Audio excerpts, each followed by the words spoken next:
Hi everyone. Today is May 31. Now we're doing structures of the font industry as part of the fundamentals of the font business. And we are I Love Typography. My name is Nadine Chahine. Thank you so much. Also, thank you for everyone who is spending Saturday afternoon with me on the call. Let's begin. And yeah, we are late, so I will try to go a little bit faster with this one. It's just there's so much to say, and but same housekeeping rules remain. If you have questions, please put them into the chat so that I can get back to you immediately on that. And let's begin. So why is this important? When we don't have a clear understanding of how our industry is structured and how a font foundry is structured and what are the things that a font foundry does versus a distributor, et cetera, we don't have business clarity on all the things that need to be done and their business impact. So we need to have a mental image of how our industry operates. And this should help us to make better informed decisions because at the end of the day, our livelihood depends on this. But also, there is the power distribution between the different actors within our industry. If you do not understand how things work, you are unable to exercise your own power because you don't know what your rights are and you cannot fight for them and you cannot negotiate for them. And this is something that I had wanted to say at the beginning of the intro, but I didn't really explain. I love typography. Obviously, we used to be a blog, and then we became a font distributor, and then we opened the ILT Academy to teach online, font engineering, hinting, whatever, type design, in a variety of languages. And then last year we started ILT Trust, which is a series of services that we offer foundries. And the conference that we are organizing, and this is the free section of it, is to focus on font business specifically and to help with the education and sharing information that to helps foundries to ensure their success. And the most important part of it is that we do all of these things because we at I Love Typography see ourselves as font activists, that we are here with a goal of rebalancing the font industry. And rebalancing the font industry means that independent type designers and indie foundries regain control of their own business and business decisions, and that they are able to prosper and to have a living. And this is very important because of the many changes that have happened over the last few years. So within that agenda and goal for us, let's look at the structure of the font industry and who are the different actors and what do they do. So the font cycle, in its purest, simplest of forms, a type designer will draw the typeface, they will give it to the foundry, they will productize it, they will make it into a font, and then they will distribute it to customers and or give it to distributors for them to distribute to customers. But the font cycle is complicated because sometimes the type designer is the foundry and the foundry is the distributor and the distributor is a foundry. And so it's a little bit complicated. Not a problem. Complexity is fine as long as we understand that one person or one business entity can have different hats, and with each hat comes a set of responsibilities and legal requirements that need to be met. And so we are negligent if we focus on one versus the other. We need to have a good understanding of what these hats mean and what is the impact of that and what is our legal responsibility as well. So again, in the most basic definition of what a type designer is, a type designer designs typefaces. That's it. This is where it stops. Everything else is more. The type designer will design the typeface. They will do an amazing job. And everything that comes after gets another hat. Okay? So if you are a type designer who, like me, I am a type designer and I have my own foundry. And I also run a font distribution website. But I am also a foundry. But I am a type designer when I am designing the fonts, well, the typefaces. And I am a business owner when I am licensing this font to customers or taking on custom jobs that I will then design as a type designer. But I am only wearing my type designer hat when I am drawing. Everything else, I am a business owner. And this is very important. And I start with this one because this is like the root of evil in our industry. Not evil, but like the biggest shortcoming is that people forget that running a foundry is more than designing the fonts, the typefaces, and producing fonts. And there is many, many more things. And we focus so much on the design aspect of things, but we don't focus often on everything else. If you look at type design conferences, it's almost all of them are exclusively about the design of things, but not about the running of the business. And we get to a point where independent foundries are often struggling. It's more difficult to make a living as a type designer today, even though the barrier to entry is way less. But to be able to make a good living is not as easy. There are many foundries who have seen their revenue drop for a variety of reasons. And I feel like we have in a way failed one another by not focusing enough on the business side of things, which is why we're doing the conference in the first place. But at the heart of it, a type designer designs typefaces. And then there's many other things that happen after. Okay? So what does a font foundry do? The font foundry will publish the fonts and will license them to customers. That's the most basic function of a foundry. They will market the fonts, so they will produce them, they will do the quality assurance, they will market them, they will set the pricing, they will license them to customers either online or via enterprise sales with their offline team, or via distributor. They will protect the fonts legally. If someone is, you know, using them illegally, they can go after them for infringement. If someone makes a copy and you are able to argue your case, so there's a legal defense that they can mount. They will maybe register the trademark. They will set the prices. Did I say that? Anyways, that's very important. And they will even be, you know, like giving you guidance on the character set, like what languages will you support? What is the need? Like you go to the to the foundry and then you will say like, okay, I'm designing and it's Latin one. Shall I do more characters? Shall I extend more? Shall I add Greek and Cyrillic? These decisions, this is product marketing, and it's important. And there is logic as to when we extend a family. If you want to sit and design forever, you just design forever and eventually sell it. But you can always sell the smaller version and then expand it later if people are actually liking this typeface of yours. So there are many different approaches as to how you do things, but the thing is that it is more than just the designing. So the font foundry will be doing all of these different things, right? And this is where we need to go into the debate. And I said I'll go fast, but hopefully you guys stick with me. But this is very important. Why we need to be very clear on the terms we use, the font versus the typeface. So like I said in the previous presentation, and if you guys are watching this YouTube video and not the other one, the font is the software and the typeface is the design. And there is a common DNA that links all the different, you know, glyphs in the typeface, the letters, the numbers, the punctuation across different scripts. There is a common design language that will make this into a coherent design that you can use to set text. But the typeface is the design. Once you generate, what you generate is the font. What you produce to commercialize this thing, that's the font. The font is software. And you can have different font formats. So you can have one typeface, which is available in OTF, in TTF, in WOF, and in whatever new format that's going to come up at one point in time. All of these different font formats are different software, and they are licensed differently. You pay differently when you want the WOF versus when you want the OTF.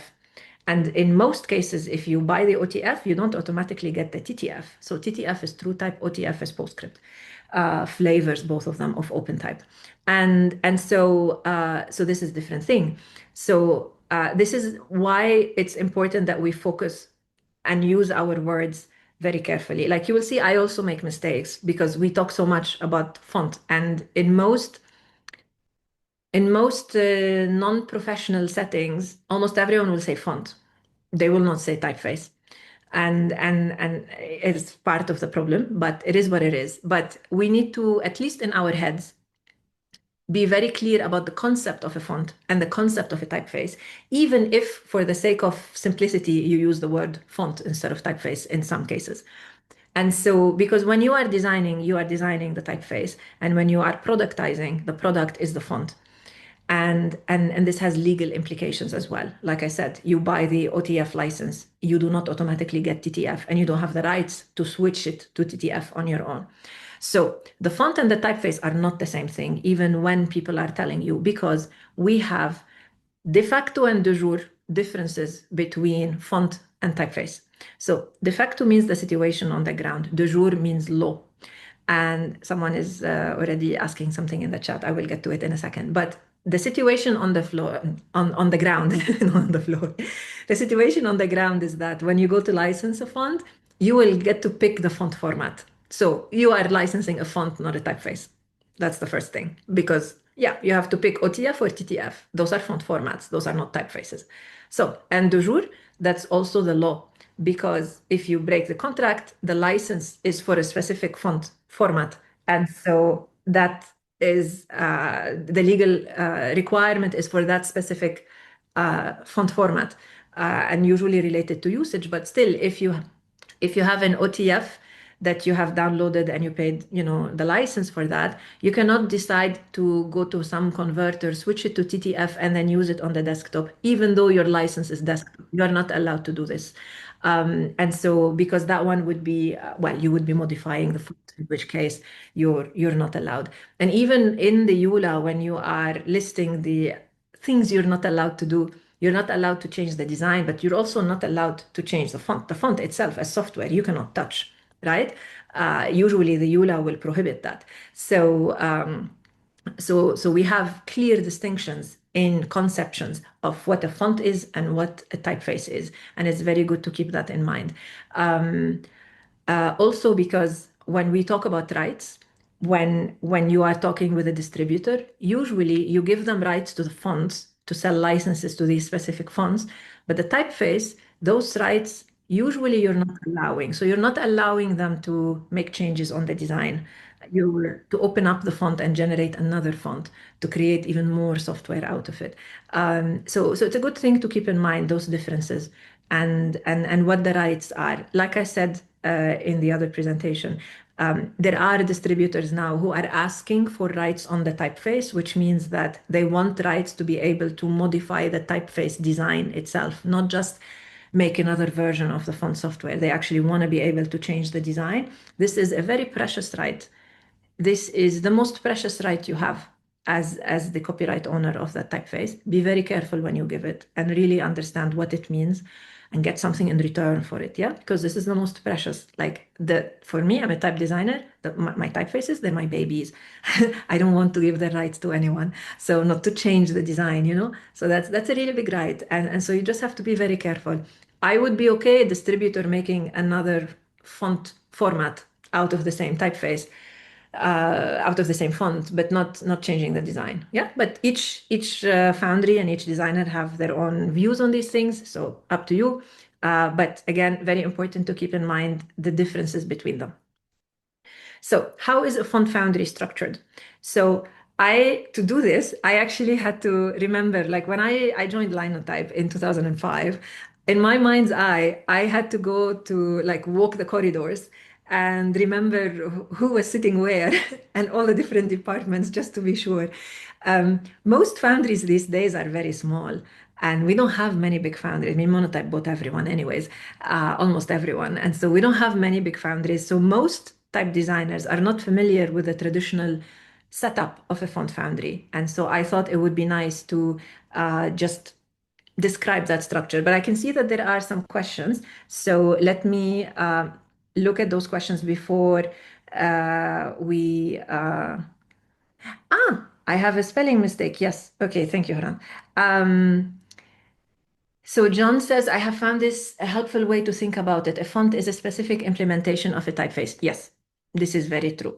Yeah, implementation as in also like technical existence.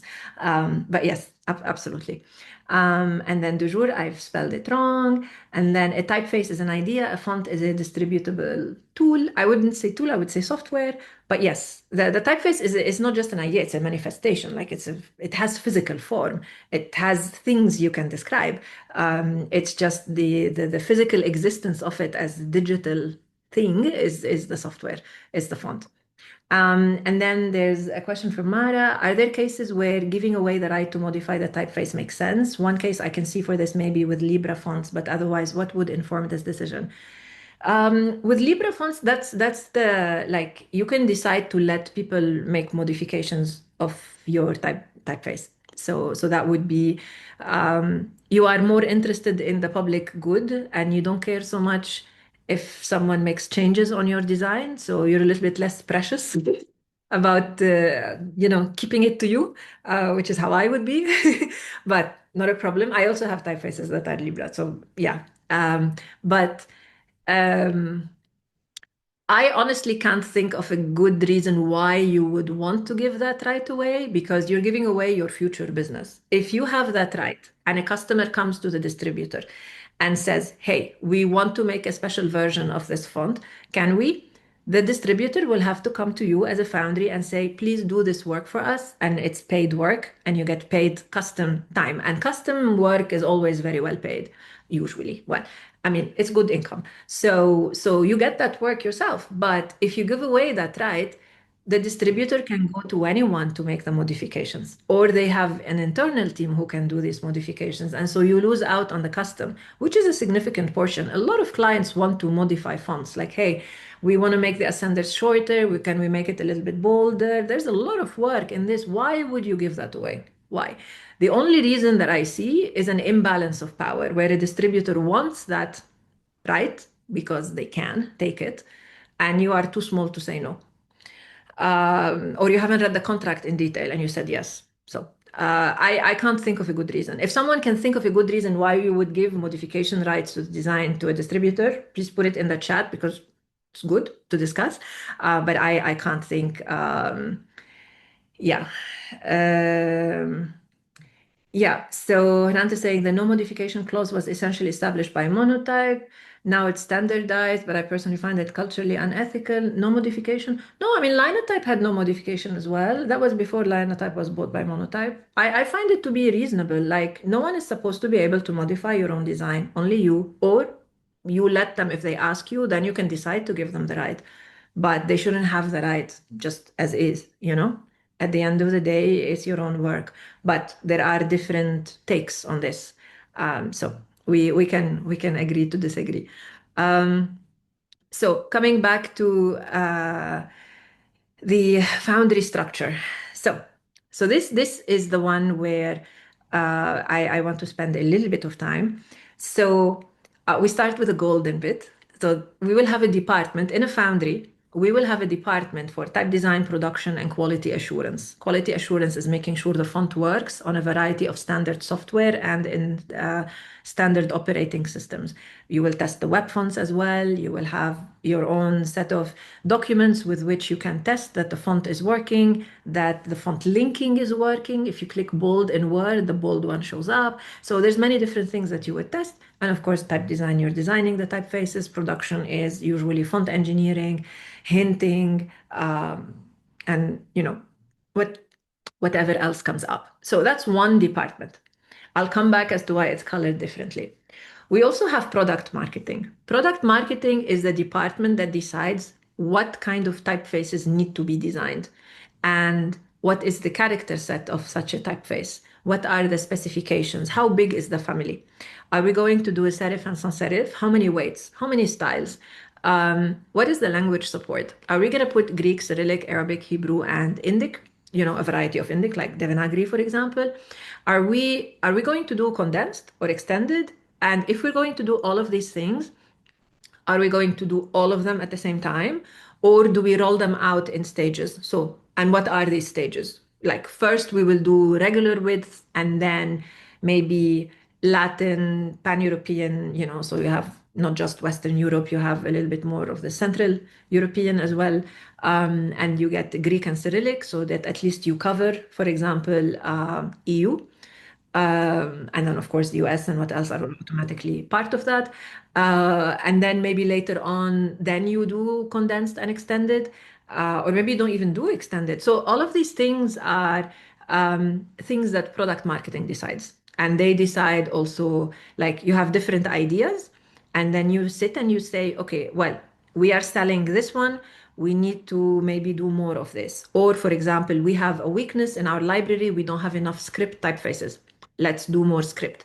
Or, for example, we need to do like a portfolio piece where we do a typeface. It will never sell, but it will be so gorgeous. We will win awards and we will raise our profile. All of this kind of conversation, this is part of product marketing.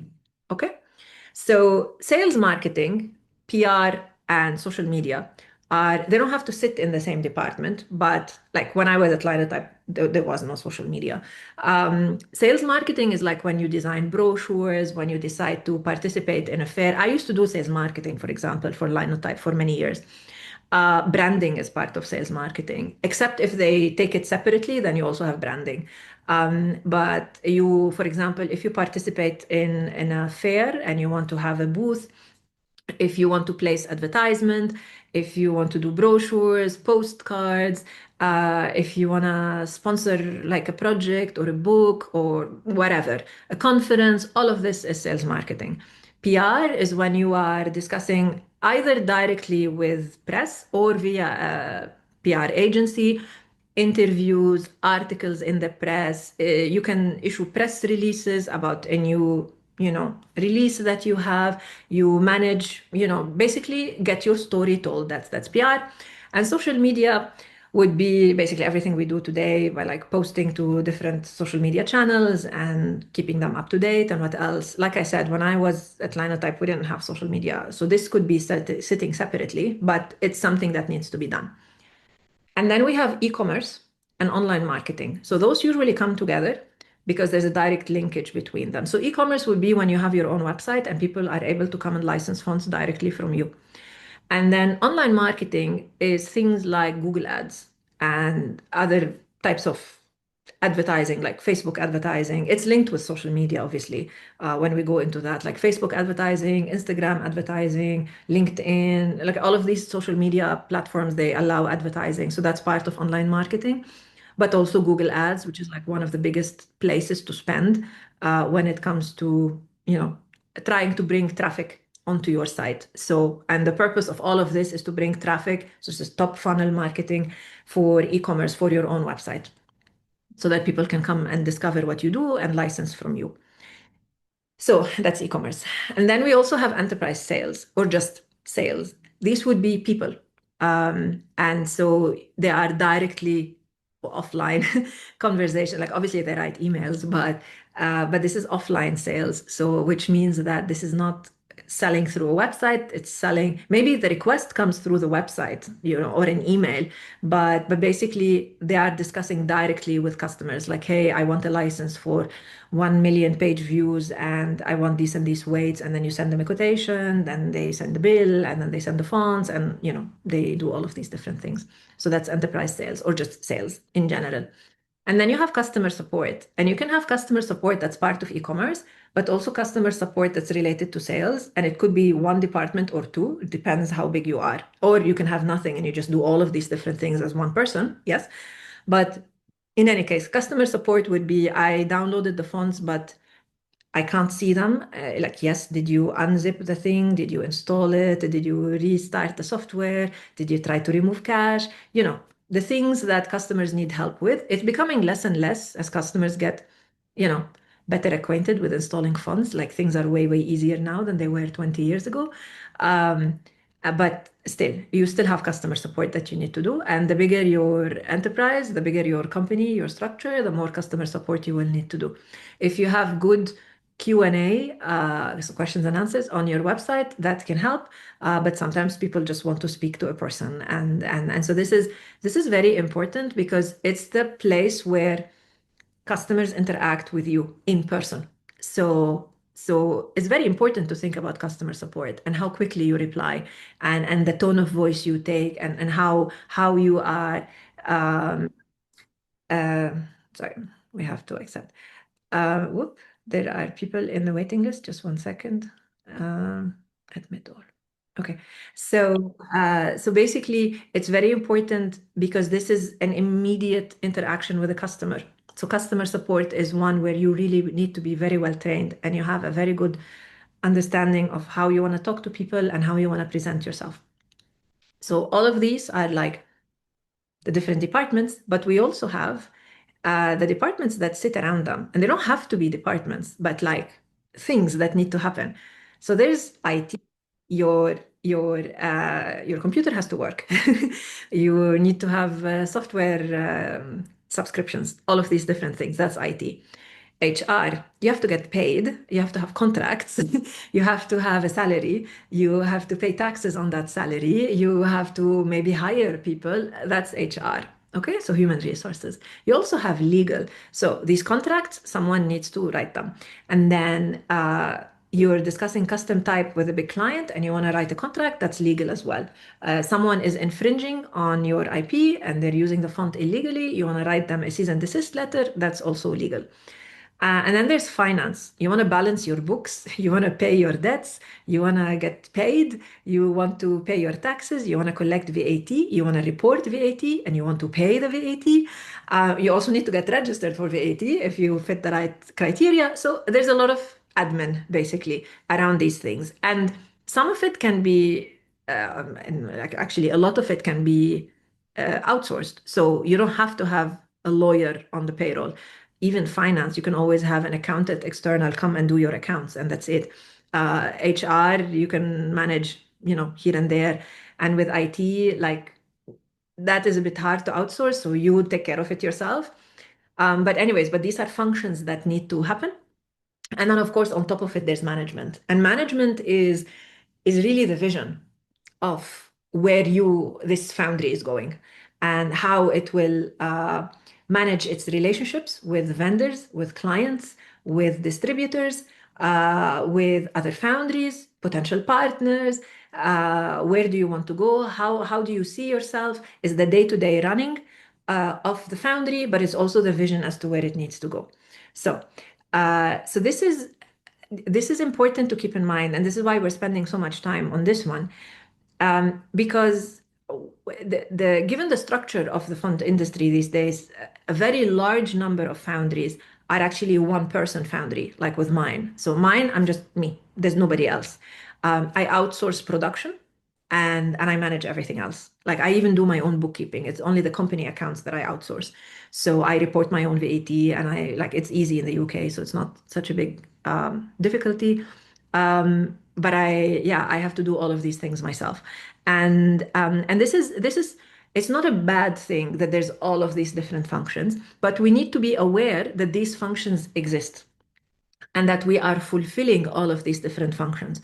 So, for example, if you are a type designer, you need to at some point step out of your hat as a type designer and put on a product marketing hat. Like, what does my library need? Not what do I feel like drawing, because that is a very personal type designer wish. But no, if you want to think as a business, then what do I need? If I want to pay the rent, what do I need to do to succeed as a business? Because we as a business, like I was saying, the business is an entity, and we are the parent, and it is the child, and we owe it. We have a responsibility to this business to keep it alive and to keep it successful.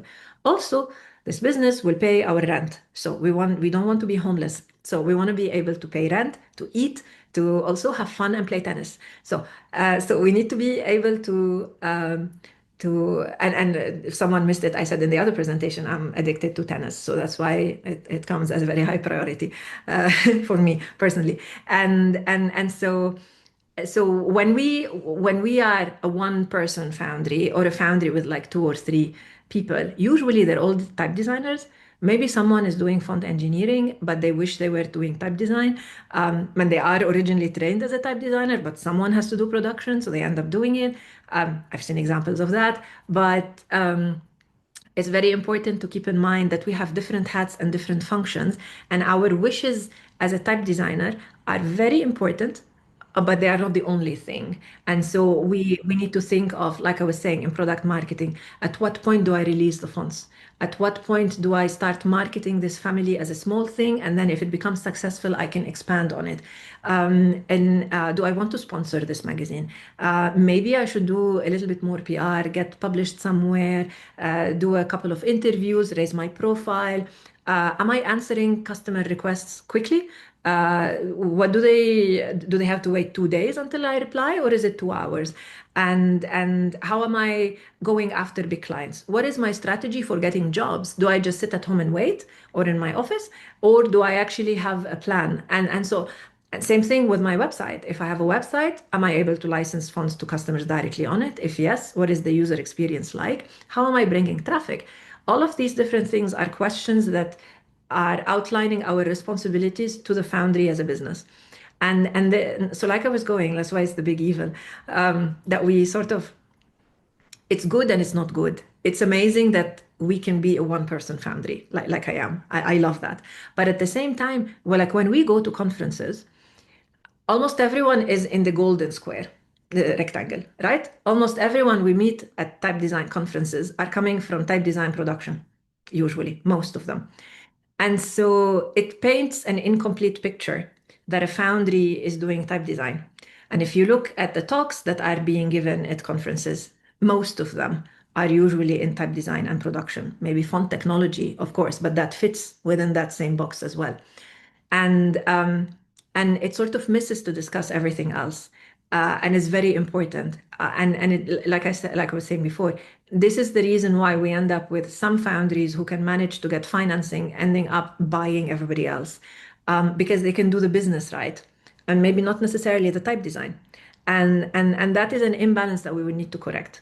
And so it's like one of the things that we are pushing for as part of this, fund business conference, that we remember that there are many other things we need to do as a foundry, and that one person can have many hats, and with every hat is a different set of responsibilities that we need to keep in mind, and that they will have a very strong business impact on our ability to survive as a business and also have a good career as a type designer, right? If you're a type designer and you want to get the big jobs, like the question that I was asked before, how can I get big licenses? You need to do those other things. You need to do the PR, you need to do social media, you need to do sales marketing, you need to do online marketing to bring the clients to you. There's so much work that needs to be done. So we as an industry are more than what sits in that golden rectangle. It's a much bigger world, and we need to focus on that. So let me see, there's been a lot of communication. Uh, yes, I think John got who I'm talking about. I think there's been a discussion with regards to was it the rights? Oh my God, you guys are on a roll. Let me see just what the questions are. Um, yes, so John is replying about the modification rights. Yes, there's a de facto distinction between modified font and custom that is exclusive to that customer. Yes, that's good. And no redistribution. Yes, that's also that. And then what else? So there's Steven. Hi. So a good point about communication with your customers, Nadine. Many type designers I know really value that feedback from the people who use their fonts. Absolutely. Some may rather not have any contact with users, which is where retailers come in handy. But if you are down for it, users can help improve your fonts or licensing processes. Absolutely. Like sometimes you get really good ideas from people asking for things. And like, hey, what about this? And what about that? Did you have this? Like these people, they they they are giving us a compliment every time they want to use one of our typefaces and the fonts. And so their input is absolutely essential for us to understand, because at the end of the day, the font is an ingredient. It's how they use it. That's when it comes to life. And so the chef is coming and saying that our ingredient is good, but maybe can you have this other ingredient as well? And so it's good to listen to that. Also, there's the comment of the other thing that comes from direct communication is a reminder to users that fonts come from humans for now, and that relationship builds loyalty to your Foundry. Absolutely. Absolutely. And people will sometimes like stick with you out of that loyalty because they love your work and they love your work ethic. There's also a question now from Simon. I wonder why a type designer would work on a font for a specific language user group without having them give feedback, especially with font projects for nascent scripts. Not working with the user groups is one of the reasons for discrepancies in how each of the glyphs are represented. And this is evident in most recent Unicode encoding documents and other similar resources. Yeah, I mean, usually you want to know how people are reading. I mean, yeah, that feedback is absolutely important. Um, Yeah, let's see. Users can provide useful input. Yeah, absolutely, absolutely. Okay, let's go on with the next one. Publish versus distribute. It's all in the details. This is about the responsibilities of a foundry versus a distributor. Publish is what the foundry does. The foundry will publish your font. The distributor will distribute that font to more users, right? So this is important. This has a massive business impact, even though it's a little bit hidden. So sometimes, and let's talk rates, no, let's talk about money, royalties. So usually, when a type designer is signing a license agreement with a foundry, a long time ago, the royalty rate used to be between 5 and 10% when the font technology was so complicated and the foundry was doing a lot of work to actually finish the font. Or if you were just giving them drawings on paper and they would scan it, draw it, and make it. Then things started to become a little bit easier with font technology. And so you can give an almost finished font file to the foundry. And the more that has happened, the higher the rates have gone because the foundry has to do less. So my understanding is that typical foundry rates at the moment for licensing from a type designer would be between 25 and 35% royalties. But when you go to a distributor, it's a different story. With a distributor, the distributor takes the font as is and then distributes it to clients, right?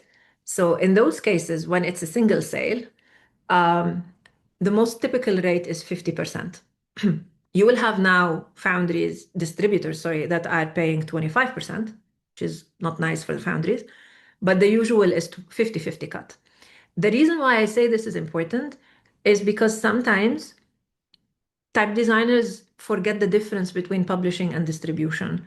And they will say, yeah, but I can get 50% with this distributor. Why are you, as a foundry, paying me 30%? And here we go back to the previous slide, um, this one, because the foundry does all of these things and the distributor is only doing e-commerce and online marketing for you. They will not do something else. So, or maybe they will do enterprise sales, but then they will keep a bigger cut out of this one. They might do customer support, but only as part of their own website. And if there's something wrong in the file, you will have to fix it. So the obligations of a foundry to the type designer are much bigger because they have to make the product, they have to publish it, they have to produce the font, they have to QA the font, they have to name the font also. They have to check that the naming is okay. They have to check that maybe they might register, patent the design, for example. After the font is there, they need to release it to the market. They need to market it. They need to talk about it. They need to arrange for all sorts of things. A distributor will only market within their own ecosystem, but not so. It's a different thing completely. And so this is why it's very important to keep in mind the differences, because anytime you start to discuss something, 30%, 50%, 100%, whatever, it's a percentage of what and for what. Like, what are their responsibilities to you? So it's also very important to keep in mind. A distributor will not produce your font for you normally. That's what the foundry does.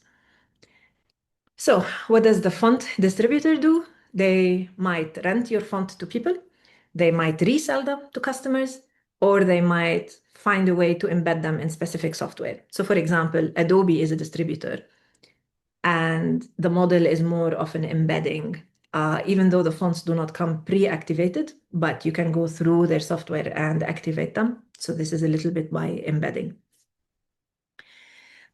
So examples of distributors would be Monotype, uh, Adobe, Creative Market. These are big distributors. Monotype is obviously also a foundry. Like, I love Typography, a distributor, but we are very small in comparison to the rest. Like, we're tiny, a tiny speck of dust in the air, basically, at the moment. And but these would be distributors. Like, Creative Market also has Font Spring, so that is also a distributor. So Adobe, through its own software, is a distributor. And who is the largest foundry in the world? I'm going to give you like 5 seconds to start typing. Who would like to guess who is the largest foundry in the world? If anyone would like to type something. Okay, we have monotype as one answer. Monotype, monotype. Okay. Any other guesses? Google. Okay. Any other guesses? Google. Okay. Okay. So we have like five answers. Linotype. Linotype doesn't exist anymore as a company. It's now a library that's not even promoted. Microsoft. Okay, good. So we're covering the bases. Muhammad didn't know Linotype doesn't exist. Yeah, they renamed it. Yeah, John has a really good question, and actually that's my answer. So largest in what sense? So, and this is my personal view. It's not like by yeah, uh, it's not very objective. It's how I would look at it. So the largest foundry, because Adobe is a foundry because they have their own fonts, right? So they distribute from other foundries, but they have their own collection. So they are a foundry, part of them is a foundry. And in terms of which foundry has the biggest access to clients is Adobe because people are hooked into Photoshop, InDesign, and Illustrator. So the clients are sitting ducks, basically, waiting for the fonts. So Adobe is the foundry with the biggest access to clients because they're all part of this ecosystem and they already have access as part of that ecosystem to the fonts. Like it's a very nice position to be in if you're a foundry. You have millions of users already using your software every day. You push out a new typeface, they all have access to it. That's nice. So that would be Adobe. Microsoft is also, in a sense, the largest foundry because Microsoft also designs and publishes its own fonts. And in terms of valuation, Microsoft is valued higher than Google. So Microsoft, when it comes to valuation, would be the largest foundry. But in terms of web font adoption, I would say most likely is Google. I don't have the numbers, but I know the numbers. Like if you go on Google Fonts and see the how many billions of downloads the fonts are getting, it would be hard. Well, I would be very surprised if there's any one foundry that has its fonts used on web fonts more than Google. So within the web font ecospace, Google would be the biggest foundry, and Google is a foundry in that sense because they also produce their own fonts. So that would be Google. And then in terms of IP, so the number of typefaces owned, that would be monotype. So we have many different largest foundries, most of them in the tech business, but then within the more traditional understanding of a foundry, that would be monotype, and most of it through acquisition because they've acquired many different libraries, and so it keeps expanding. And who is the largest distributor in the world? Um, it's the same, almost. So here is interesting. Just to keep in mind that we can have one company wearing many different hats. And the reason why I make sure to mention this point is because when we want to understand the font business, it would be very naive of us to think monotype is the largest one because Adobe has a much bigger impact in some cases, and Google has an even bigger impact in others. On our own business, when it comes to branding agencies and design in general, Microsoft has a smaller footprint because Office is used in Office, right? So they're not directly competing with us. But when it comes to the others, like we cannot understand the font business without understanding the impact of Adobe's subscription on font licensing. And we cannot compete in font licensing without understanding Monotype's massive IP portfolio. And same thing if we want to license web fonts, we cannot ignore Google's very big presence in that space and the fact that all of those fonts are available for free. So because like I was saying, like a lot of people would look at the font world and not see the big shadows that the tech companies cast. In some places, it doesn't have to be bad. It's just they exist. So we need to expand our worldview to understand their impact on our industry. And finally, we're a little bit over time. What are the sources of income with fonts? I'll look at the questions later because you guys are now discussing with one another. I'm a little bit lost. So keeping up with the finances, what are the sources of income with fonts? I don't go into a lot of details here. So it's just we have library sales, which means you develop your own library of typeface families and you sell licenses through the variety of means that we've discussed so far. And that would get you money. You get royalties directly or indirectly, and that is a very nice source of income because after you've developed those fonts, you collect royalties forever. If they become popular, it's a very good life. So you don't have to keep working basically to keep getting income. That's the nice thing with fonts. It's like when you're a published author and you write a very popular book and people keep buying the book and you keep getting royalties for those book sales. So it's nice. It's nice income for life. So this is the importance of library. And then we also have custom. And so you're designing typefaces or you're modifying existing typefaces you have and making them custom for a client. This pays the bills faster than library. And normally, for a healthy business, you need to have income from both sides because there could be times when you have no custom. And if you're very popular and you have a ton of income coming through library, then yeah, you can retire and sit in the Bahamas. That's also nice. Or play tennis the whole day, follow the ATP tour. But usually it's a mix of both. And the custom, by the way, it doesn't have to be to end clients. You could also design, like do work for other foundries, you know? So we have many foundries that do work for other foundries or independent service providers, whether type design, font production, hinting, spacing, kerning, whatever, different types of services that are offered to other foundries.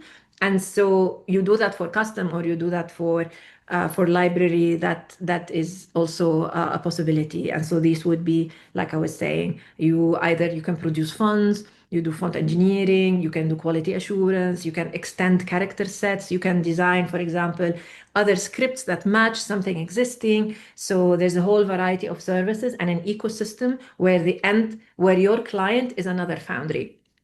So sometimes your client is a designer or a brand owner or a user of fonts, and sometimes your client is a foundry.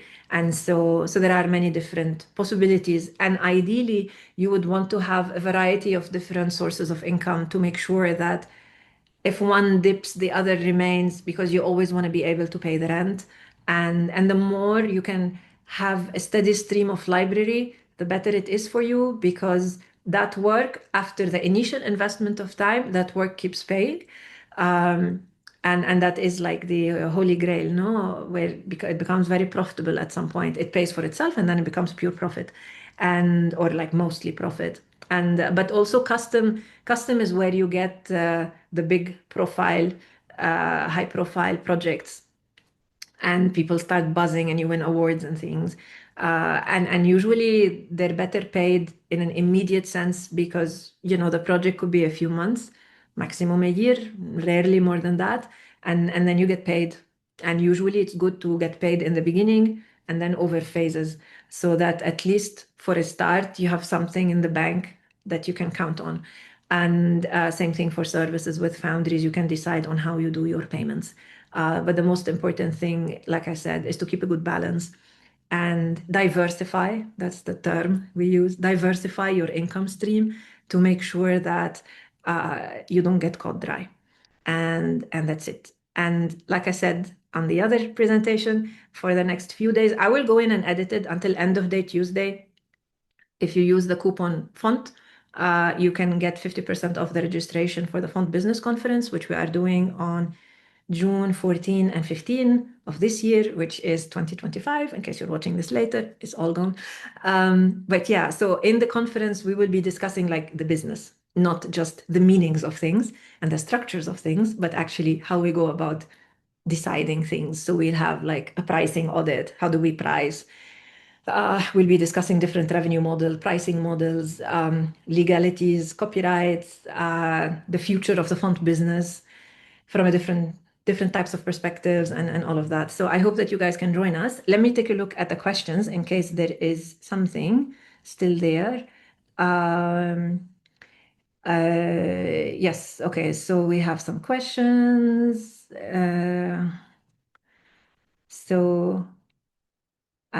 I have people answering. Do we have a future where this leverage Adobe has changing, and how would it affect business or evaluation in this regard? The leverage currently, Adobe has a really big leverage. It will lose the leverage if there is a Photoshop equivalent of Figma and Illustrator. It will go, and InDesign. Like if someone does what Figma is able to do, then and it's online and collaborative, then that advantage will disappear very quickly because a lot of people are locked into the subscription and they don't want it. And because they have to subscribe to so many when they just want one or two, you know. So that would be that. So it would be the marketplace deciding basically. And I'm interested in ISO compliant fonts for architectural studios, font embedding and use in their architectural software. Anyone have some references or resources to point me to? Depends which ISO standard. Architectural studios, wouldn't that be the DIN thing? I have no idea. Uh, but yeah, I have no idea because it depends which ISO standard. But yeah, okay. So another question, can you give us any numbers, even very rough, about the price of insurance for custom work? Also, to which extent is it enforceable? So the insurance, like you pay maybe depends on the size of your business. In the UK, it would be like £1,200 a year. So you pay like maybe £100 a month, 120, £150 a month, and that can get you insurance for up to like maybe a couple of £1 million for professional indemnity plus cyber attacks plus whatever. So it's not crazy, and usually you keep it running. I mean, you can take it per project, but usually if you are a business and you're doing this regularly, you should always have like an ongoing insurance, you know? You should also have insurance in case something happens to you and you can't work. Like also that would also be good. They all come part of the same thing. So just pay a little bit more and get that insurance. It protects you. So that would be what we would pay in the UK, but it depends on each region. To which extent is it enforceable, the insurance? As long as you have a case, they pay. So it depends what it is. Retail provides more creative freedom. Yeah, we're discussing retail versus custom. Yeah, there are many different ways to John is answering Simon. Okay, good. Thank you. Thank you. So define milestones for custom font projects, each with deliverables and invoicing. Yeah, exactly. Exactly. And then ticket booked. Thank you. And then thanks for the insights. Thank you. Thank you. When doing custom, make sure to big chunks to start and a big chunk to finish. Yes, yes, yes. And then offering trial versions of your fonts. Okay, so we have a panel about trial fonts, and there's a big, it's a big, let's put not on, yeah. So it's a big debate between different foundries. I will give you my view, and then on the trial fonts, we'll have pros and cons of each. But my view would be to make everything available for trial is giving too much away because normally people who want to trial your fonts, they're usually preparing like different versions of a logo, for example, or a poster to present to a client.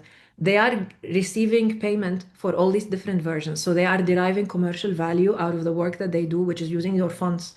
So even if this is not the final chosen font, but it is in the early rounds, it should not be trial. However, there is a case to be made that you want to get the fonts into the hands of people so they get a sense of it, in which case you can have beta versions with a smaller character set of like one weight, and they can play with it but not use it commercially, and it will be not a complete font anyways. So that way there's a clear distinction between what is a commercial font and what is not. Because also if you give away trial versions without a timekeeper, like something software that gives them access and then removes it, once they have the font activated on their software, on their computer, they will forget the license. They will not know, and they will accidentally use the font illegally because they don't have a license. They will forget in 1 year's time. Who will remember what licenses they have and what they don't? And no one is checking. That's how people end up often, making mistakes. So yeah, so that would be my view, but some people are very strong, yes, some people are very strong, no. Me, a little bit of caution. So it depends. And yeah, that's it. So if there are no other questions, thank you so much. I will stop sharing now so that I You can see me. Yeah, sorry we went over time. It's a bit, we started late. I hope this was helpful. I will send the link later by email for the recording in case you want to keep it. And I will also put in the reminder for the code for, the conference. I hope you guys can come and attend. We hope that this is a way to give you a grounded way to start a career in the font world.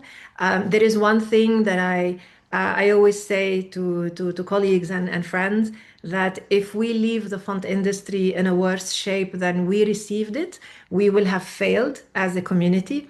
And part of that is a responsibility to educate those the same way we were educated. I learned a lot when I was at Linotype from colleagues, and then later on, and now, running I Love Typography. But not everyone has the opportunity to work with in large scale foundries.